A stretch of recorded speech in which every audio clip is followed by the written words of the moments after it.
মৰমৰ ছাত্ৰ ছাত্ৰীসকল মাধৱ চন্দ্ৰ ডেকা চেনেলটোলৈ তোমালোকক স্বাগতম জনাইছোঁ।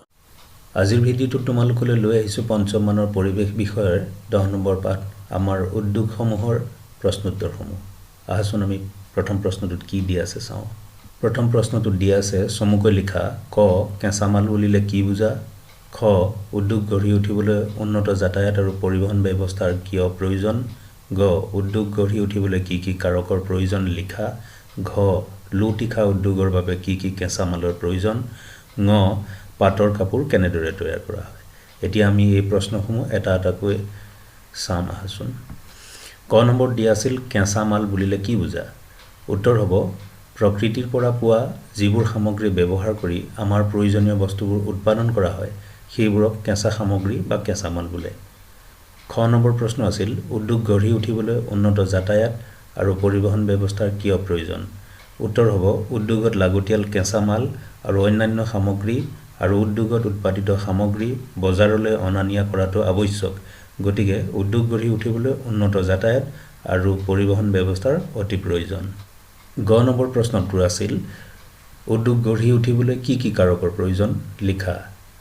উত্তৰ হ'ব উদ্যোগ গঢ়ি উঠিবলৈ নিম্নলিখিত কাৰকৰ প্ৰয়োজন।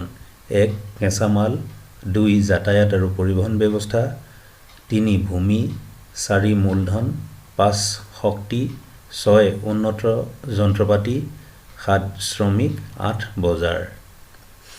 ঘ নম্বৰ প্ৰশ্ন আছিল লুটিখা উদ্যোগৰ বাবে কি কি কেঁচামালৰ প্ৰয়োজন। উত্তৰ হ'ব লুটিখা উদ্যোগৰ বাবে কেঁচামাল হিচাপে আকৰিক লো, কয়লা আৰু চূণশিলৰ প্ৰয়োজন। ঙ নম্বৰ প্ৰশ্ন আছিল পাটৰ কাপোৰ কেনেদৰে তৈয়াৰ কৰা হয়। উত্তৰ পাট পলুৱে সজা লেটাৰ পৰা ৰেচম সূতা উলিয়াই পাটৰ কাপোৰ তৈয়াৰ কৰা হয়। 2 নম্বৰ প্ৰশ্ন আছিল খালী ঠাই পূৰ কৰা। কত আছে মুম্বাই ভাৰতৰ আধুনিক বস্ত্ৰ উদ্যোগৰ প্ৰথম কেন্দ্ৰ। খ নম্বৰত আছে কাগজ উদ্যোগৰ প্ৰধান কেঁচামাল হ'ল বাঁহ। গ নম্বৰত ভাৰতৰ সকলোতকৈ বেছি ৰেচমী কাপোৰ কৰ্ণাটক ৰাজ্যত উৎপন্ন কৰা হয়।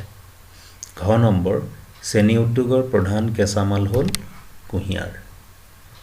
এতিয়া আমি 3 নম্বৰ প্ৰশ্নটো চাম। 3 নম্বৰ প্ৰশ্নত ক অংশৰ লগত খ অংশ মিলোৱা দিছে।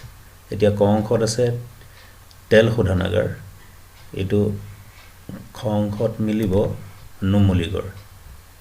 তাৰপিছত আছে গেছ প্লাণ্ট, এইটো মিলিব কঁঠালগুৰি। তাৰপিছত আছে সাৰ উদ্যোগ, এইটো মিলিব নামৰূপ। তাৰপিছত আছে মৰাপাট উদ্যোগ, এইটো মিলিব শিলঘাট। 4 নম্বৰ প্ৰশ্নত আছে পৰ্যাপ্ত পৰিমাণে কেঁচামাল মজুত নাথাকিলেও যে কোনো এখন ঠাইত বৃহৎ উদ্যোগ গঢ়ি উঠিব পাৰে সেই বিষয়ে এখন দেশৰ উদাহৰণ দি বুজাই লিখা। উত্তৰ হ'ব পৰ্যাপ্ত পৰিমাণে কেঁচামাল মজুত নাথাকিলেও কোনো এখন ঠাইত বৃহৎ উদ্যোগ গঢ়ি উঠিব পাৰে। এনে এখন দেশৰ উদাহৰণ হৈছে জাপান। এই দেশত বৃহৎ উদ্যোগৰ বাবে প্ৰয়োজনীয় কেঁচামাল, খাৰুৱা তেল আৰু কয়লাৰ অভাৱ, কিন্তু আমদানি ৰপ্তানিৰ বাবে উন্নত যাতায়াত আৰু পৰিবহণ ব্যৱস্থা, আধুনিক যন্ত্ৰপাতি আৰু প্ৰযুক্তি, দক্ষ শ্ৰমিক আৰু পৰ্যাপ্ত পৰিমাণৰ মূলধন থকাৰ বাবে ইয়াত বৃহৎ উদ্যোগ গঢ়ি উঠিছে। এতিয়া আমি 5 নম্বৰ প্ৰশ্নটো চাম। 5 নম্বৰ প্ৰশ্নত আছে অসমত কিয় বেছিকৈ বৃহৎ উদ্যোগ গঢ়ি উঠা নাই তাৰ কাৰণসমূহ বুজাই লিখা। উত্তৰ হ'ব অসমত বেছিকৈ বৃহৎ উদ্যোগ গঢ়ি নুঠাৰ কাৰণ হৈছে পৰ্যাপ্ত পৰিমাণৰ মূলধন, বৃহৎ স্থানীয় বজাৰ, দক্ষ শ্ৰমিক, উন্নত যাতায়াত আৰু পৰিবহণ ব্যৱস্থা, উপযুক্ত স্থানত ভূমিৰ অভাৱ। 6 নম্বৰ প্ৰশ্নটো আছে উদ্যোগ বুলিলে কি বুজা। ভাৰতৰ 4টা বৃহৎ উদ্যোগৰ নাম লিখা।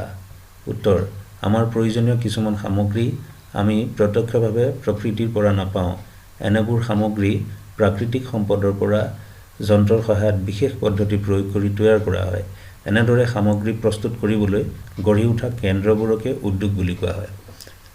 ভাৰতৰ 4টা বৃহৎ উদ্যোগ হৈছে চেনী উদ্যোগ, লুটিখা উদ্যোগ, কপাহী বস্ত্ৰ উদ্যোগ আৰু ৰেচম উদ্যোগ। আজিৰ ভিডিঅ'টো তোমালোকলৈ এইখিনিকে লৈ আহিলোঁ। পৰৱৰ্তী ভিডিঅ'বোৰ চাই থাকিবা। মই তোমালোকৰ বাবে অন্যান্য পাঠৰ প্ৰশ্নোত্তৰসমূহ লৈ আহিম। আশা কৰোঁ তোমালোকে চেনেলটি শ্বেয়াৰ কৰিবা আৰু ছাবস্ক্ৰাইব কৰিবা।